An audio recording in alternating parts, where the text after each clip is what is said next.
Welcome, and thanks for joining me today on Mortgage Manager Playbook, a podcast for sales leaders who want to improve their team's sales performance and originate more loans. I'm Pat Sherlock, your host. Today's topic is expanding your mortgage origination business throughout the state. I have the perfect expert, Stephen Moye. Stephen is producing manager, sales manager at New American Funding. Previous to that, he was with City Home Loans and other lenders. Stephen has been the top 1% of mortgage originators from 2020, 2021, 2022. Hi, Stephen. My first question, welcome on to our podcast. I want to have you talk about how you got into the world of mortgage lending. I know you were in a rock band, so talk to me about that. Back in 1996, I was planning on, I was finishing up at San Diego State, studying to be what I thought was going to be a high school social science teacher, and I was working at a grocery store. And I paid my way most of the way playing in a band called the Redcoats, and basically we played about 4 to 5 nights a week around the Southern California area, and we ended up kind of splitting up. The friend of mine, Scott Brown, ended up moving to Orange County and became part of a mortgage company with another mutual college friend, and they formed a mortgage company, and then in Orange County, and then they brought on the bass player for our group, and after a couple months, he decided to start a branch in San Diego so he could be closer to his son. And when I found out how much they were making, I was like, I can I can do that. And so I got licensed, and this would have been in spring in 96. And in November of 96, I was starting to originate loans. And lo and behold, I actually could do this. My first full year, I was the number 2 originator at my company. And I, a lot of credit that I give to was working. I learned to have empathy, and I learned a lot about who my clients were going to be by running the express lane at the grocery store. Because I would see like what their needs were, kind of, how important their home was. You would just get you I became I developed an awareness and an empathy for, how important that home is to somebody and how it can change lives. And so when I had an opportunity to be a part of that, I was better prepared than I thought. The other thing is that when I got hired, I was hired along with a couple people who had MBAs, and we went through a week-long training, something that you and I have talked about off air, that the industry needs to have invest in training. But one of the things that I will always say is that mortgage finance is the liberal arts of economy. Basically, unlike any other financial transaction people do, the most important thing about doing a home is the narrative, telling the story, and because people have more of an emotional connection to their houses than any other thing that they'll buy. And so it's really important when you're trying to help people make the best choices and find the best programs for them, is that you understand the narrative. And then also, in any transaction, there's two people you're selling to. There's your client who wants money, but sometimes you have to sell to the underwriter. You have to, people live big, exciting lives, and you need to be able to connect the dots in a way that makes sense and are compliant. And so my social science background was surprisingly prepared me for this. Well, funny you should say that. That was also similar to my background. So, small world to say the least. So, talk about your challenge. I mean, you've been in the mortgage space for a while. Obviously, you've seen good and bad markets. What are your current challenges that you saw basically this year? Inventory. San Diego is an interesting market because nationally, mortgage companies like this, see loan officers do about, 70 to 80% purchase business in as far as like where you should concentrate your efforts in. But in San Diego, it was always 60, the ideal mix was more 60% purchase, because you're always going to do more refinances because of the cost of living. But with rates going up over the last 18 months, refis completely went out. And then also, we have a lot of inventory in San Diego. we have inventory issues. In fact, in San Diego, and I'm a well-established loan officer with a ton of realtor connections, and I've done in a state-of-the-art lead gen system thanks to my company, and I've done 5 purchases in San Diego. Now I've done more in kind of the bedroom counties of San Diego, but there's just not a lot of inventory right now in San Diego, and we don't have the refinance business that we did even 18 months ago. Well, I think that's a great lead into our topic today. But before we jump to that, let's talk about some of the trends that you think mortgage bankers are not addressing that they should be addressing. I think mortgage bankers need to plus one. So this is a great time to learn a niche or to develop your skills. I've always had a niche with doing loans for pastors and for doing a lot of non-arm's length transactions, family to family, things like that. I have a very good system, and for some reason, between those two entities, it counts for probably about an extra 12 transactions a year. So this is a good time to maybe learn how to do more asset depletion loans, maybe Mm. learn how to do construction loans, and not just learn them, but develop a system so that you can create a great customer experience on that. I think that that's really important because I think that we benefit, that just the knowledge base. I think sometimes the universe rewards you if you're doing something with a joyful heart to make yourself better and you're taking your profession seriously, you get rewarded. At least in my experience, I have. Well, I agree with you 100% on that one, and it's all about giving before you get. That's a philosophy that's not just true in life, but also in business. Stephen, talk about your priorities for next year. Well, currently, what I'm doing is I'm going through my database for any loans that closed at 6.5 or higher. We have a program where we do protection, so if rate protection for the first 5 years. So if rates are better, we give them an opportunity to refinance. So I'm working with my previous closed database in order to let them be aware that we want to keep their servicing. I've also been concentrating on making people aware of our one-time closed construction product because a lot of times the issue with inventory, it isn't just that there isn't a lack of homes, but people don't want to pay X for something that's not perfect. And so New American Funding has a really good construction program. So that's been something that I've been concentrating on as well as a way of kind of creating more value into that. And then also, I think we're going to see more people that with debt consolidation, and so uh, it's important to kind of keep up on trends about where the equity is and where it is in California. Well, I think they're all smart strategies, and I like the fact that you certainly have a niche approach, which I think is really smart from a selling standpoint. And I that's think of it obvious. more as a plus one approach. Okay. I know that I the way that I'm the way my database is set up. If I was to go into a coma for 6 months, if someone was to monitor my database, they could probably get 2 deals a month, just in terms of just monitoring my emails Hmm. and database. And I'm in a coma.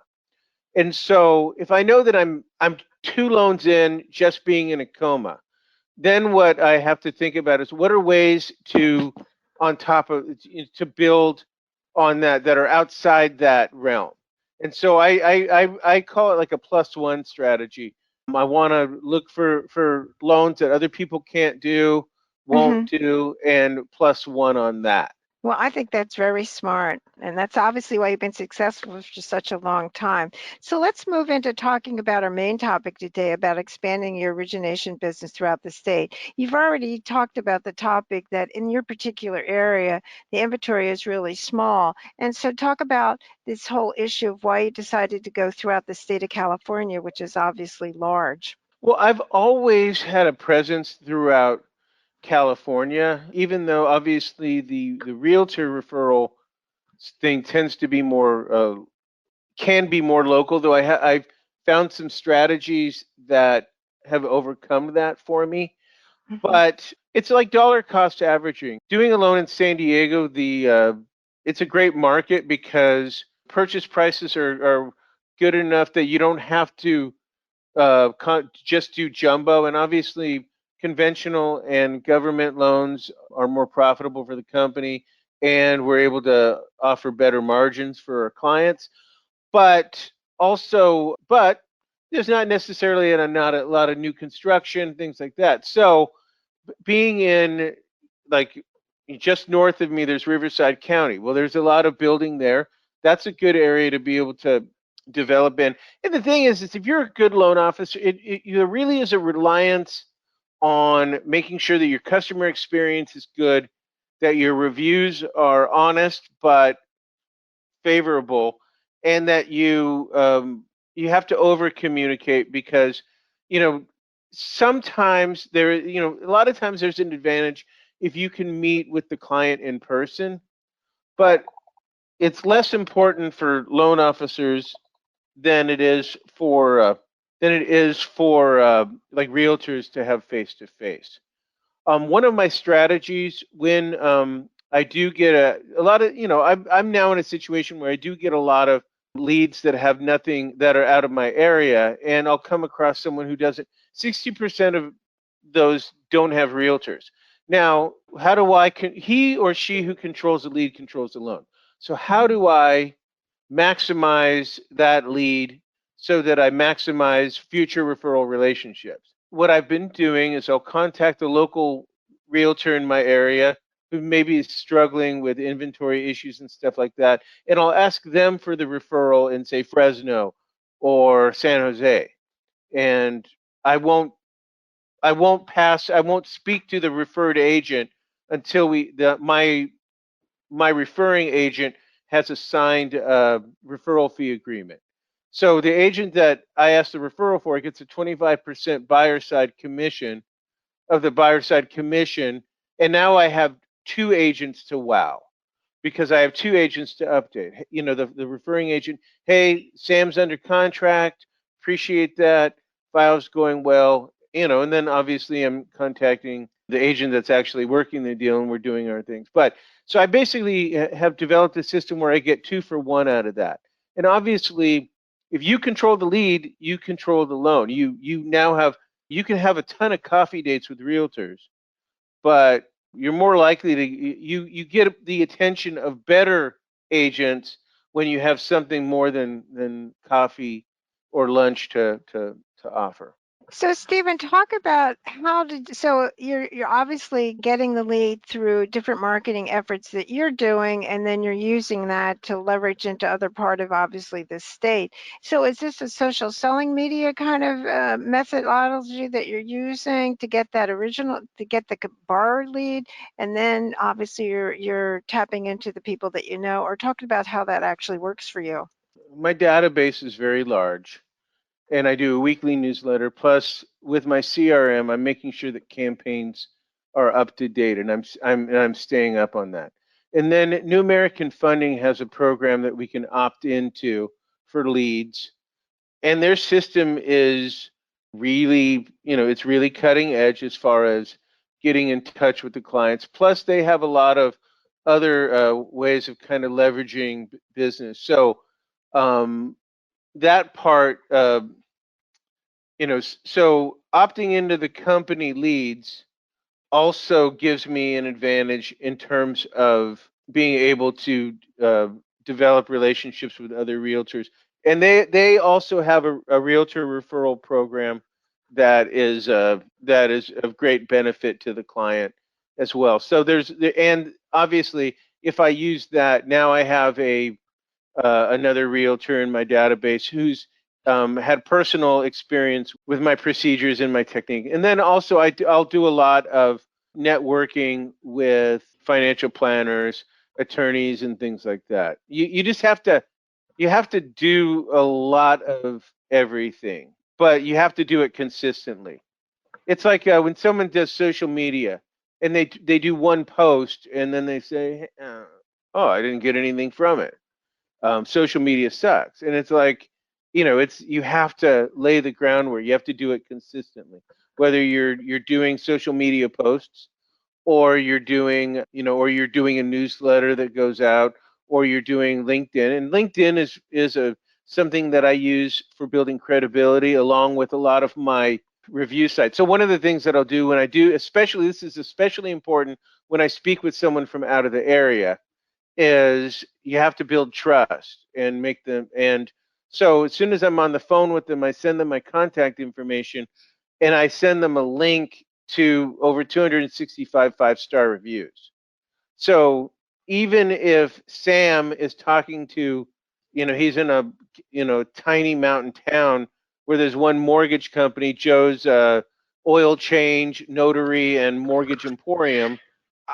There's actually a city in California, up in Northern California, a little mountain town, and I've actually done more loans than Joe and his oil change mortgage emporium. And it's because Joe takes Saturdays off where I answer the phone. And a lot of times, all of this only works if you answer the phone and you show up, which I do.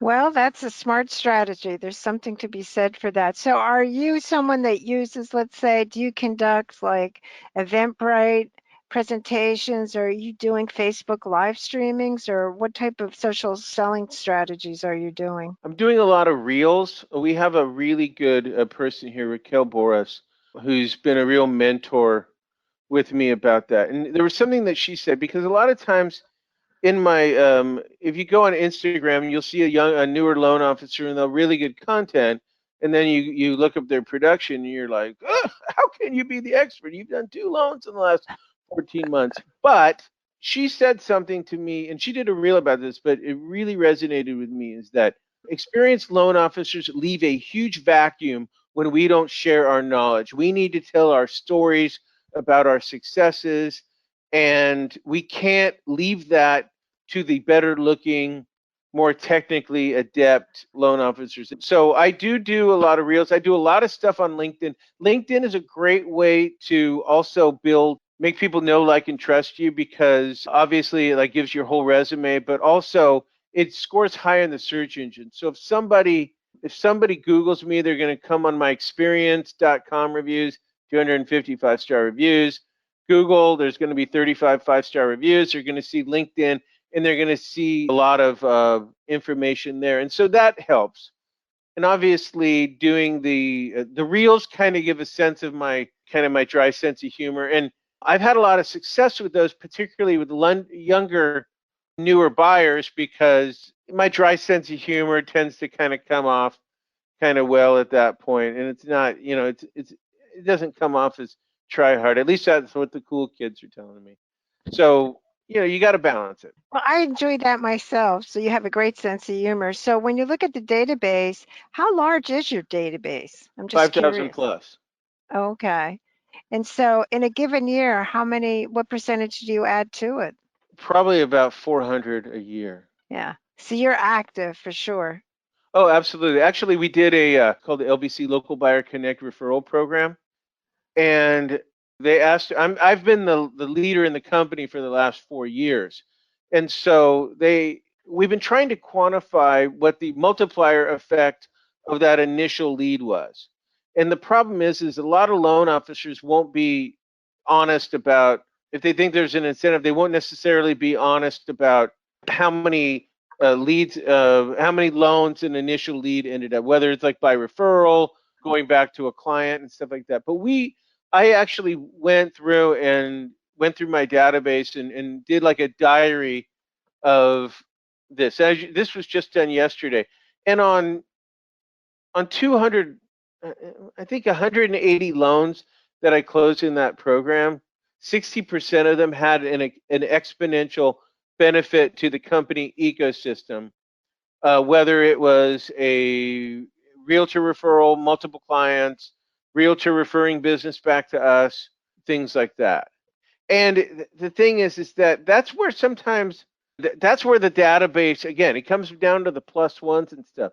It's amazing the exponential benefit. But I also think that not I haven't moved around a lot, and that's also had some benefit, because people can find you easier, even if it's just they haven't spoke to you for 4 years, but they type in Stephen and then your work email comes, as a cookie, and like, hey, let me reach out to Stephen. That happened this past weekend, and we're Wow. actually doing a loan. Yeah, great. I mean, that's actually smart for sure. And so, Stephen, talk about, well, we have a few minutes left today.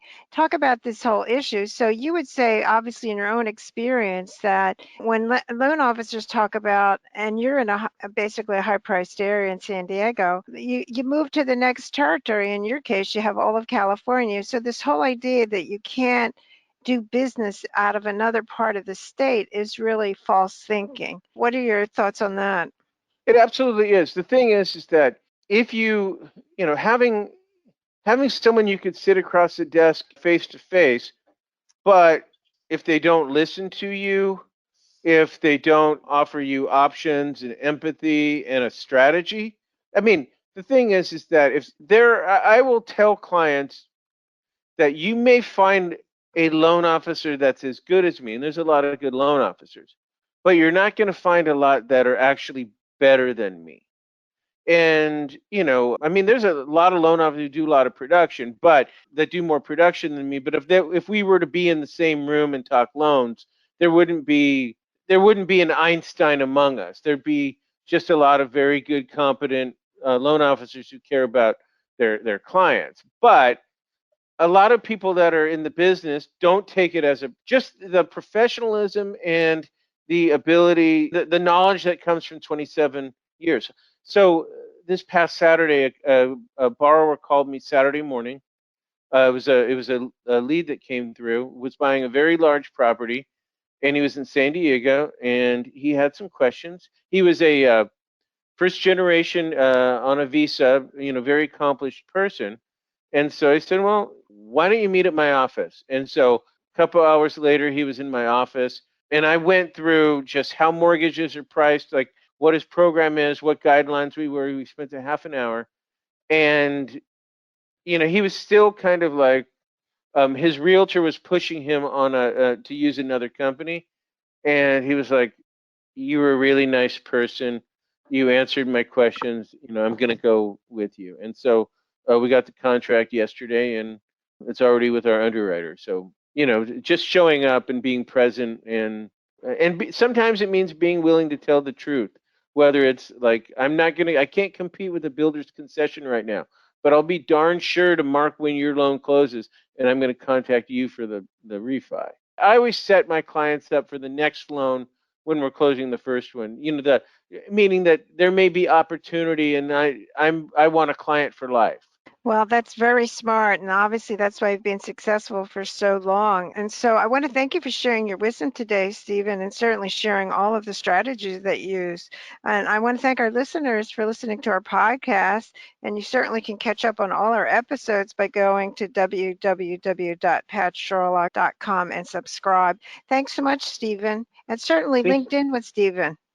Yes, thank you so much, and I enjoy your LinkedIn posts. Thanks for listening to Mortgage Manager Playbook. You can catch up on all our episodes by subscribing to receive each week a new show. Don't forget to share this podcast with your friends and team members. If you're looking to increase production, call me to discuss my prospecting sales training program, Ramping Up Realtor Referral Sources. Check out my website, www.patsherlock.com.